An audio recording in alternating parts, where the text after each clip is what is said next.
আসসালামু আলাইকুম আরব আমিরাত প্রবাসী ভাইগণ, আশা করি আপনারা প্রত্যেকে ভালো আছেন।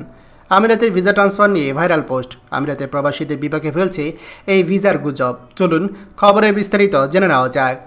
সম্প্রতি ফেসবুক ও বিভিন্ন সামাজিক যোগাযোগ মাধ্যমে দেখা যাচ্ছে নভেম্বর মাস থেকে সংযুক্ত আরব আমিরাতে ট্রান্সফার ভিসা আবারও চালু হবে, এমন শিরোনামে একের পর এক পোস্ট ছড়িয়ে পড়েছে।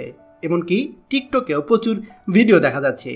আসলে এর বাস্তবতা হচ্ছে এই রকম কোনো খবর সরকার থেকে নিশ্চিত করা হয়নি বা আমিরাত সরকারের পক্ষ থেকে এমন কোনো খবরও পাওয়া যায়নি।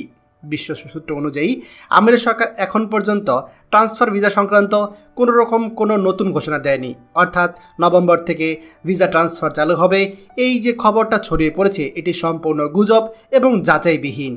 এর আগেও বহুবার এই ধরনের খবর ছড়ানো হয়েছিল।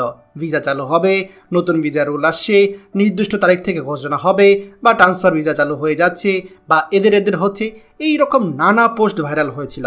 কিন্তু শেষ পর্যন্ত সব খবরই মিথ্যা প্রমাণিত হয়। অনেক প্রবাসী এইসব গুজবে বিশ্বাস করে তারা ক্ষতির মুখে পড়েছেন। তাই প্রবাসী ভাইদের প্রতি আমাদের বিশেষ অনুরোধ, এমন কোনো পোস্ট বা ভিডিওতে আপনারা বিশ্বাস করবেন না, যেহেতু এখন পর্যন্ত সরকারি কোনো সূত্র উল্লেখ নেই। সবসময় আমিরাতের সরকারের ওয়েবসাইট, মিডিয়া চ্যানেল অথবা দূতাবাসের অফিসিয়াল পেজ আপনারা যাচাই করুন। আর মনে রাখবেন, যারা এই ধরনের ভিডিও বা সোশ্যাল মিডিয়া পোস্ট করছে তারা আপনাদেরকে আসলে বিভ্রান্ত করতে চায় এবং আপনাদেরকে ফাঁদে ফেলে আপনাদের টাকা পয়সা লেনদেন করাতে চায়। মনে রাখবেন, টাকা পয়সা লেনদেন করলেই আপনি প্রতারিত হবেন।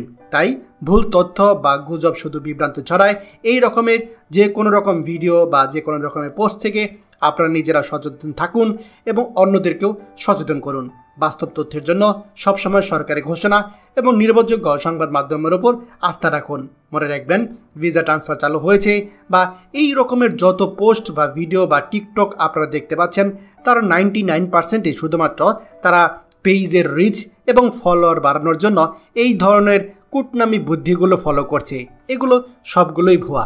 আমরা যখন কোনো খবর পাই সেগুলো হচ্ছে আমিরাত সরকারের অফিসিয়াল মিডিয়া অথবা বাংলাদেশ দূতাবাসের মিডিয়া অথবা টাইপিং সেন্টার থেকে অফিসিয়াল সোর্স, এমনকি আমিরাতের যে বিভিন্ন সংবাদ মাধ্যম রয়েছে, খালিজ টাইমস, সেখান থেকে সংগ্রহ করে আপনাদের সাথে শেয়ার করি। শুধুমাত্র এক লাইনের একটা ভুয়া পোস্ট দেখে আমরা আপনাদের সাথে শেয়ার করি না। তাই আপনাদের প্রত্যেককেই এ বিষয়ে সচেতন হতে হবে। খবরটি দয়া করে আমাদের আরব আমিরাতে সকল প্রবাসীদের সাথে এক্ষুনি শেয়ার করে সবাইকে এই গুরুত্বপূর্ণ খবরটি জানার সুযোগ করে দিন। আর আপনি যদি আমাদের এই চ্যানেল নতুন হয়ে থাকেন, অবশ্যই আমাদের চ্যানেলটিকে সাবস্ক্রাইব করুন আরব আমিরাতে সকল গুরুত্বপূর্ণ খবর সবার আগে পাওয়ার জন্য। ধন্যবাদ সবাইকে। আমাদের সকল ভিডিও আপডেট সবার আগে পেতে আমাদেরকে সাবস্ক্রাইব করুন।